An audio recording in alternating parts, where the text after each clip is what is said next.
1960년, 70년대 저는 신학교를 다니면서 가요를 별로 좋아하지 않았습니다. 그래서 가요를 중간에 한 소절, 몇 소절만 알지 처음부터 마지막까지 아는 노래가 많지 않습니다. 그런데 송창식 씨 노래만큼은 따라 불렀던 기억이 납니다. 그 노래 중에 한 번쯤이라라고 하는 노래가 있는데 그 노래를 여러분들 아시는지요? 남자가 좋아하는 여자를 따라가는데 말을 건넬 수가 없습니다. 또 여자도 싫지는 않은데 뒤에 있는 남자가 말을 좀 걸어 주었으면 하면서 한 번쯤 말을 걸겠지, 남자는 한 번쯤 뒤돌아보겠지라고 기대하면서 서로에게 애틋한 마음을 가지고 표현했던 가사가 한 번쯤이라라고 하는 노래입니다. 가사를 잠깐 소개해보면 1절은 여자의 입장, 앞에서 가는 여자의 입장에서 기대하는 가사의 내용입니다. 한 번쯤 말을 걸겠지, 언제쯤일까, 언제쯤일까, 떨리는 목소리로 말을 붙여오겠지라고 이야기합니다. 2절은 남자의 입장에서 한 번쯤 돌아보겠지, 언제쯤일까, 언제쯤일까, 돌아보기만 하면 내가 가서 이야기를 하고 뭔가 말을 건넬 텐데 라고 하는 기대하는 마음을 가지고 한 번쯤 돌아서겠지라고 하는 그런 가사의 내용으로 이어지고 있습니다. 이 노래를 듣고 난 이후에 저는 그런 생각을 해 보았습니다. 이 두 사람이 말을 걸기는 걸었을까라고 하는, 말을 걸고 사랑에 빠져서 결혼을 하였을까라고 하는 질문, 아니면 갑돌이와 갑순이처럼 이야기 한번 해보지 못하고 갑순이는 갑순이대로, 갑돌이는 갑돌이대로 각자의 결혼의 삶을 살았을까라고 하는 질문을 던져봅니다. 사랑하는 성도 여러분, 우리의 삶의 순간을 보면 어느 순간에 이러지도 저러지도 못하는 우물쭈물하는 순간이 있습니다. 우물쭈물이라 라고 하는 단어를 사전에서 찾아보면 이렇게 정의하고 있습니다. 행동 따위를 분명하게 하지 못하고 자꾸 망설이며 몹시 흐리멍덩하게 하는 모양이라 라고 정의하고 있습니다. 가야 하는데 갈 길을 떠나지 못하고 있습니다. 해야 하는데 이런저런 핑계를 대면서 그 일을 시작하지 못하고 있습니다. 어떤 결정과 방향을 정하지 못하고 이러지도 못하고 저러지도 못하는 모습이 곧 우물쭈물이라고 하는 삶의 모습입니다. 성경을 찾아보니까 이 우물쭈물하는 모습들이 나타나고 있는데 우물쭈물하는 순간에 여지없이 하나님의 경고와 교훈이 주어지고 있다는 사실을 우리에게 보여주고 있습니다. 열왕기상 18장 21절의 말씀에 기록되어지고 있습니다. 갈멜산 위에서 제사의 대결을 벌이면서 엘리야가 백성들에게 행하고 있는 말이 있는데 엘리야는 이렇게 증거합니다. 엘리야가 모든 백성에게 가까이 나아가 이르되 너희가 어느 때까지 둘 사이에서 머뭇하려느냐. 여호와가 만일 하나님이면 그를 따르고 바알이 만일 하나님이면 그를 따를지니라 하니, 여기서 이야기하는 머뭇한다라고 하는 것이 하나님을 따르는 것도 아니고 바알을 따르는 것도 아닌, 하나님을 버린 것도 아니고 바알을 버린 것도 아닌, 이것도 아니고 저것도 아닌 삶의 모습으로 살아가고 있다는 사실을 이야기하고 있습니다. 현대인의 성경으로 보면 우물쭈물이라고 하는 표현이 등장하는데 긍정적으로 사용하고 있는 경우는 없습니다. 열왕기하 9장 3절의 말씀을 보면 거기서 우물쭈물해서는 안 된다. 예레미야 51장 50절의 말씀을 보면 칼을 피한 자들아 너희는 우물쭈물하지 말고 떠나라 라고 하는 말씀으로 우리에게 교훈을 주고 있습니다. 그러니까 결정하지 못하고 우물쭈물한다라고 하는 것은 믿는 사람들의 삶의 모습과는 어울리지 않는다는 사실을 우리에게 이야기하고 있습니다. 믿음을 가지고 있는 살아가는 사람들은 갈 길이 분명하게 정해져 있는 사람들. 우리가 이 땅 위에서 어느 방향으로 살고 무엇을 행하며 살아야 하는가, 삶의 방향과 삶의 내용이 정확하게 하나님의 말씀이 기록되어져 있기에 우물쭈물하거나 머뭇머뭇하는 것이 우리들의 믿음의 삶과는 어울리지 않는다는 사실을 말씀은 가르치고 있습니다. 그런데 오늘 본문에 보니까 사도 바울의 삶은 얼마나 분명한 삶의 모습을 우리에게 보여주고 있는지, 31절 하반절의 말씀을 보면 주 예수 그리스도에 관한 모든 것을 담대하게 거침없이 가르치더라 라고 하는 말씀으로 기록하고 있습니다. 사도 바울이 전도와 선교의 삶을 사는데 너무나도 분명한 모습으로 전도와 선교의 사명을 감당하였다라고 하는 사실을 우리에게 가르치고 있습니다. 사랑하는 성도 여러분, 우리가 믿음 안에서 감당해야 하는 전도와 선교의 사명은 너무나도 분명한 믿음의 사명으로 우리에게 주어지고 있습니다. 해도 좋고 안 해도 좋은 선택사항으로 우리에게 주신 것이 아니요, 반드시 해야 하고 하지 않으면 안 되는 그 분명한 믿음의 사명으로 전도와 선교를 우리에게 말씀하고 계십니다. 그래서 하나님을 믿고 섬기는 사람들은 분명하게 그 입을 열어서 예수 그리스도를 영접하고 하나님의 구원에 이르시기를 원합니다 라고 하는 분명한 복음의 증거를 전해야 한다는 사실을 우리에게 가르치고 있습니다. 교회 다니면 좋을 텐데, 교회 다니면 어떨까라고 하는 정도가 아닙니다. 누구든지 그리스도인으로 살아가는 모든 사람들은 하나님의 자녀가 되어야 합니다. 천국 영생의 삶을 얻어야 합니다 라고 하는 분명한 그리스도의 교훈의 메시지를 증거해야 한다는 사실을 우리에게 가르치고 있습니다. 전도하는 것도 아니고 안 하는 것도 아닌 애매모호한 삶이 청산되어져야 한다는 사실이에요. 사도 베드로의 삶의 모습도 생각해 보아도 분명한 전도와 선교의 삶을 살아가고 있습니다. 특별히 성령 강림 이후에 베드로의 삶을 보면 전도와 선교를 위해서 모든 것을 다 헌신하는 삶의 모습을 우리에게 보여주고 있습니다. 전도하고 선교하는 모든 과정에서 베드로의 고백하는 내용이 무엇인가 너무나도 분명하게 성경에는 기록되어지고 있습니다. 사도행전 2장 28절의 말씀, 하나님의 말씀을 들은 백성들이 마음에 찔려 우리가 어떻게 하여야 할까라고 하는 질문에 베드로는 분명하게 대답합니다. 베드로가 이르되 너희가 회개하여 각각 예수 그리스도의 이름으로 세례를 받고 죄사함을 받으라. 그리하면 성령의 선물을 받으리.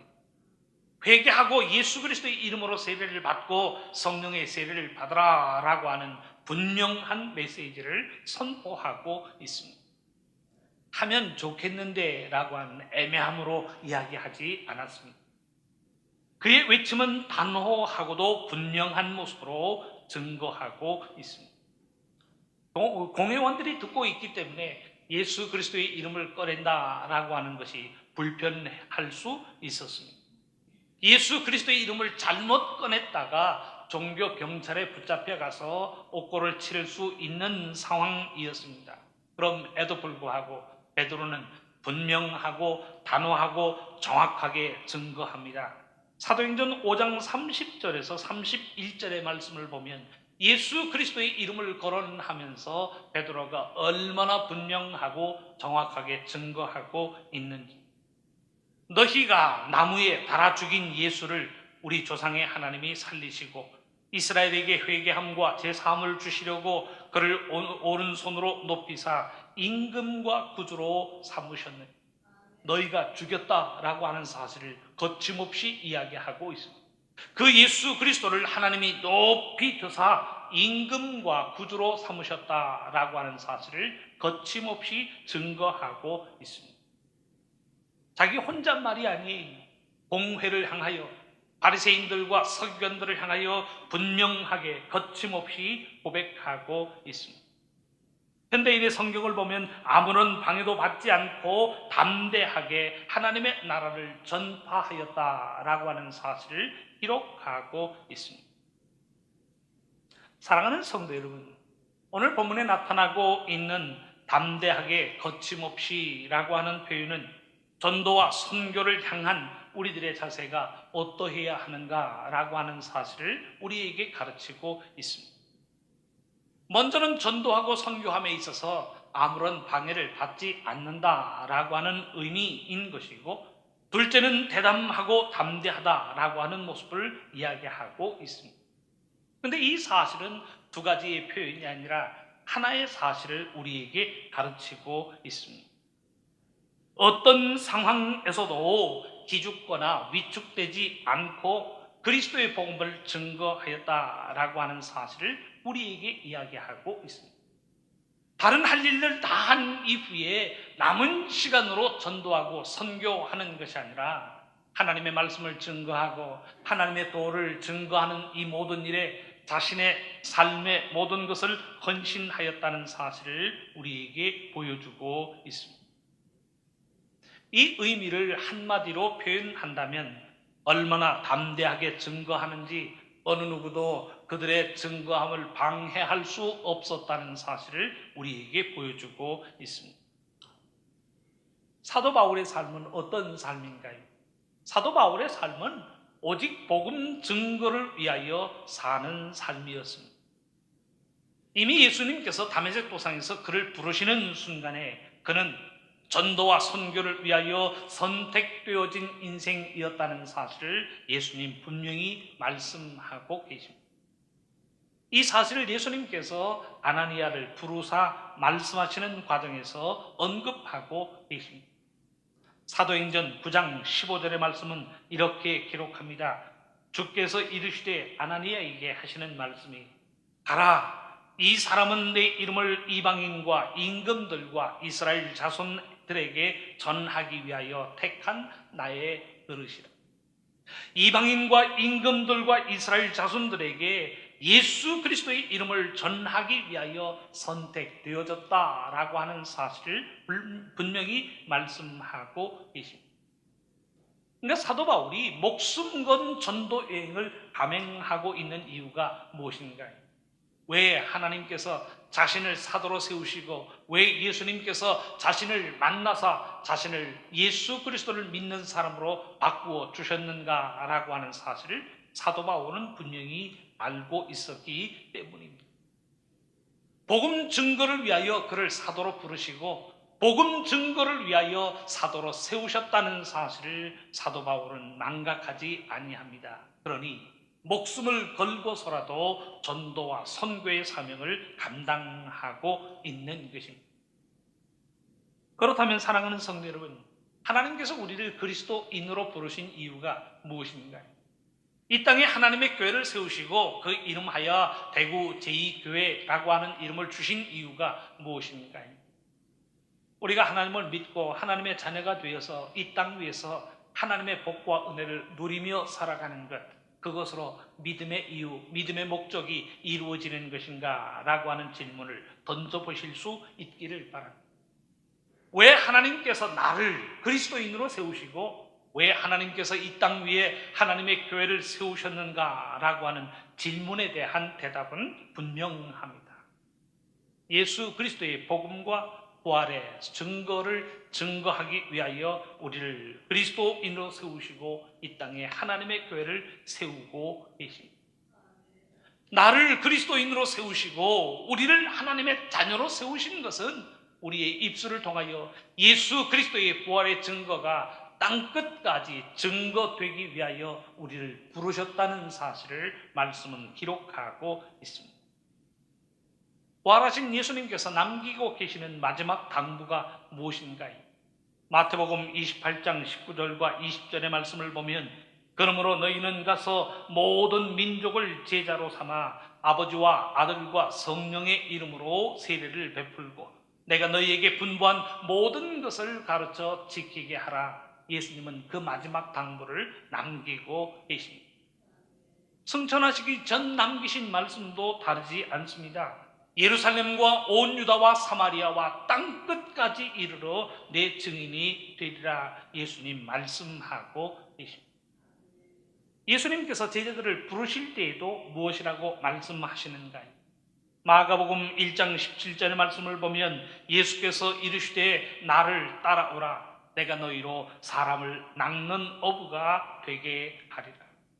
너희들의 증거로 인하여 믿는 사람들이 생겨나고 너희들의 증거로 인하여 믿음을 가진 하나님의 자녀들이 하나님 앞으로 돌아올 수 있도록 그 사람을 낚는 일을 감당한다는 사실을 예수님 분명히 말씀하고 계십니다.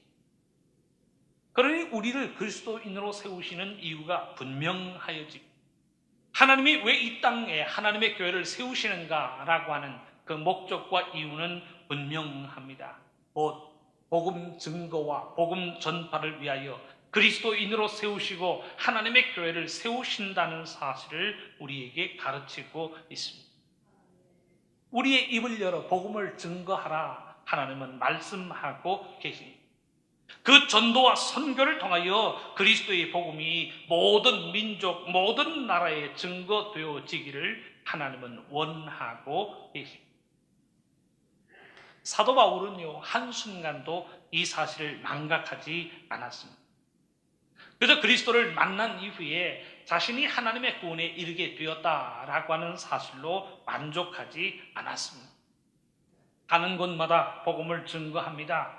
만나는 모든 사람에게 그리스도의 부활을 증거합니다. 로마에 온 이유도 무엇인가요? 가이사에게 항소하였지만 결국 순교의 죽음을 맞이하는 자리에 이르고 있습니다. 그 마지막 순간까지도 그리스도의 복음을 증거하고 그리스도의 복음을 증거하는 모든 모습에 있어서 거침없는 모습, 담대한 모습으로 그리스도의 복음을 증거하였다는 사실을 우리에게 보여주고 있습니다. 시간이 되면 하고 안 되면 할 수 없다라고 하는 삶의 모습이 아닌 것이죠.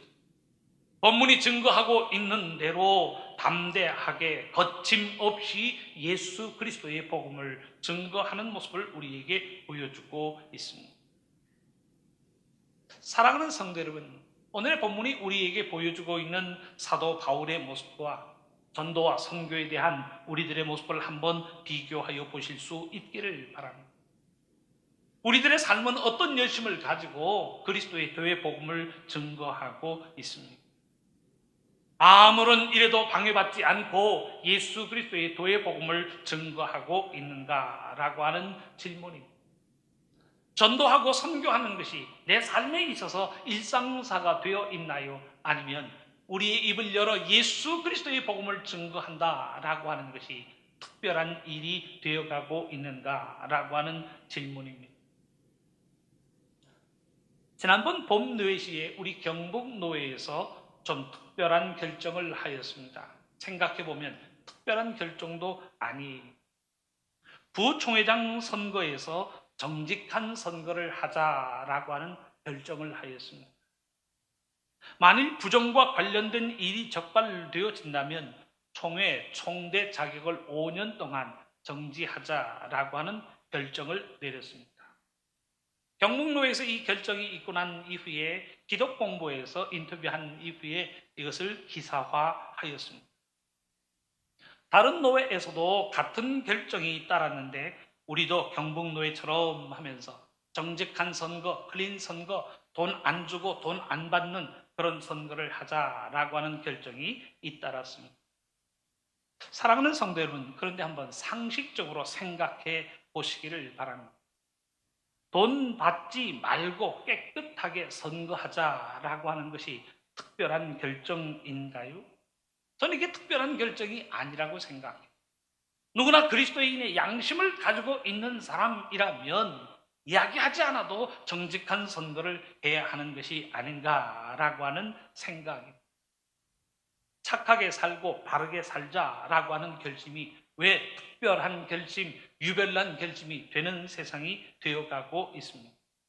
착하게 살자, 정직하게 살자, 이거 이야기하지 않아도 지켜야 할 상식적인 수준의 내용이 아닌가라고 하는 질문입니다. 그런데 이런 상식이 특별히 되어 있는 이유가 무엇인가? 우리가 이런 상식적이고 기본적인 양심에서부터 너무나도 멀리 떨어져 있으니 기본적이고 상식적인 것이 특별인 세상이 되어가고 있다는 사실. 거액의 돈을 주운 사람이 주인에게 돌려줍니다. 돈을 잃었던 사람이 너무나도 감사해서 살해를 하려고 하는데 주었던 사람이 손살해를 치면서 이런 말을 하였다고 합니다. 당연히 해야 할 일을 하였을 뿐인데 포상이라니요. 결국은 돈을 받지 않았다고 합니다. 사랑하는 성도 여러분, 하나님의 말씀과 사랑을 땅끝까지 증거하라라고 하는 전도와 선교의 사명도 특별한 사명이 아닙니다. 신학교를 나온 사람들만, 전도자로 임명된 사람들만 감당해야 하는 특별한 사명이 아니라는 사실을 우리는 기억해야 합니다. 그리스도인으로 세워진 모든 사람들이 반드시 감당하고 감당하지 않으면 안 되는 기본적인 믿음의 사명이 전도와 선교의 사명이라는 사실을 말씀은 이야기하고 있습니다. 사도 바울은 고린도전서 9장 16절에서 이런 고백을 합니다. 제가 현대인의 성경으로 봉독해 드립니다. 내가 기쁜 소식을 전할지라도 자랑할 것이 없는 것은 내가 반드시 해야 할 일이기 때문입니다. 만일 내가 기쁜 소식을 전하지 않으면 나에게 불행이 닥칠 것입니다. 라고 말씀은 기록하고 있습니다. 의무를 다하는 것이라 라고 하는 의미입니다. 내게 주어진 믿음의 의미를 내가 다한 것뿐이지 복음 증거를 하고 선교를 하고 전도 여행을 한다고 해서 내가 자랑할 것이 아무것도 없다는 사실을 그는 고백하고 있습니다. 대한민국 국민에게는 헌법이 정한 의무라고 하는 것이 있습니다. 국방의 의무, 납세의 의무, 교육의 의무, 근로의 의무가 그것입니다. 대한민국 국민으로서의 이 의무를 다할 때 국민으로서의 권리도 주어진다는 사실을 우리는 잘 알고 있습니다. 그런데 우리 그리스도인들에게도 마찬가지, 하나님께서 우리에게 믿음의 기본적인 사명으로 주신 것이 무엇인가요? 곧 전도와 선교의 사명이라고 하는 거예요. 예수 그리스도의 복음을 증거하고 예수님 부활의 소식을 증거하는 전도와 선교의 사명을 우리에게 허락하고 계십니다. 그 전도와 선교를 위하여 우리를 그리스도인으로 세우시고 이 땅에 하나님의 교회를 세우셨다는 분명한 뜻과 목적을 우리에게 말씀하고 계십니다. 감당해야 하고 감당하지 않으면 안 되는 믿음의 사명이 곧 전도와 선교의 사명이라는 사실을 우리는 부인할 수 없습니다. 그런데 문제는 그 다음에 있습니다. 목사님, 증거해서 사람들이 듣고 그 걸음이 하나님 앞으로 인도되어진다면 우리가 왜 전도하지 않겠습니까? 전에도요 듣지 않아요. 교회 생활을 권하고 믿음 생활을 권하지만 고개를 가로저을 뿐이지 어느 누구도 하나님 앞으로 나오지 않습니다. 증거해도 그 증거를 듣지 않으니, 증거해도 그 증거를 듣고 하나님 앞에 나오지 않으니 아무런 소용이 없는 것이 아닙니까? 라고 우리는 변명하게 됩니다. 사랑하는 성도 여러분, 전도를 생각하면서 우리가 분명히 기억해야 할 말씀이 있습니다. 사도행전 2장 44절 이후의 말씀을 보면 초대교회가 사랑의 아름다운 공동체를 이루고 그 공동체의 아름다움의 모습의 결과 어떠한 일이 일어나고 있는가라고 하는 사실을 우리에게 보여주고 있습니다. 사도행전 2장 44절, 믿는 사람이 다 함께 있어 모든 물건을 서로 통용하고, 45절입니다. 또 재산과 소유를 팔아 각 사람의 필요를 따라 나누어 주며, 46절, 날마다 마음을 같이하여 성전에 모이기를 힘쓰고 집에서 떡을 떼며 기쁨과 순전한 마음으로 음식을 먹고, 47절, 하나님을 찬미하며 또 온 백성에게 칭송을 받으니, 여기까지의 주어는 믿는 사람들 곧 성도가 주어가 되고 있습니다. 성도들이 모여서 하나님을 찬미하고 성도들이 모여서 교제합니다. 성도들이 모여서 모든 물건을 팔아 함께 통용하고 필요를 따라 나눠주고 있습니다. 근데 결론은 다음과 같습니다. 47절 하반절에 보면 주께서 구원받는 사람을 날마다 더하게 하시니라. 현대인의 성경을 보면 그리고 주님께서도 구원받는 사람이 날마다 많아지게 하셨다라고 말씀은 기록하고 있습니다. 사람들이 모여서요 말씀을 증거합니다. 사람들이 모여서 교제합니다. 사람들이 모여서 떡을 떼며 하나님 앞에 찬양과 영광을 돌립니다. 그 이후 믿는 사람들이 더하여지고 그들의 걸음걸음이 하나님 앞으로 인도되어졌다라고 하는 사실의 주어는 주께서라고 하는 주어로 기록하고 있습니다. 오늘 본문에서도 사도 바울은 담대하게 거침없이 복음을 증거하고 가르치는 것, 거기까지가 사도 바울의 역할이라는 사실을 이야기하고 있습니다. 우리 스스로가 사람의 마음을 바꿀 수는 없다는 이야기이지. 그러나 하나님의 명령에 순종하여 증거하고 외칩니다. 받은 그리스도의 복음을 또한 외쳐 증거합니다. 받은 그리스도의 사랑을 외쳐 증거하는 가운데 하나님의 사랑을 알리고 외친다는 사실을 우리에게 일깨워주고 있습니다. 오늘의 본문도 보면 사도 바울이 가르치고 외쳤다라고 하는 사실을 우리에게 증거하고 있습니다. 사도 바울의 이 외침으로 인하여 얼마나 많은 그리스도인들이 증거하였는가라고 하는 사실을 로마서에서는, 사도행전에서는 기록하지 않고 있습니다. 얼마나 많은 믿음의 사람이 생겼는가, 100사람이 생겼는가, 1000사람이 생겼는가, 성경은 거기에 관심을 보이지 않고 있습니다. 그저 때를 따라 듣든지 아니 듣든지 사도 바울이 거침없이 담대하게 복음을 증거하였다는 사실을 우리에게 일깨워주고 있습니다. 사랑하는 성도 여러분, 저는 이것이 오늘 본문이 우리에게 주는 교훈이라고 믿습니다. 우리가 사람들의 마음을 바꾸어서 믿게 만들 수는 없지 않습니까? 하지만 하나님의 말씀이 우리에게 요구하고 있는 것이 무엇인가? 우리의 입을 열어 그리스도의 부활의 소식을 증거하라라고 하는 사실.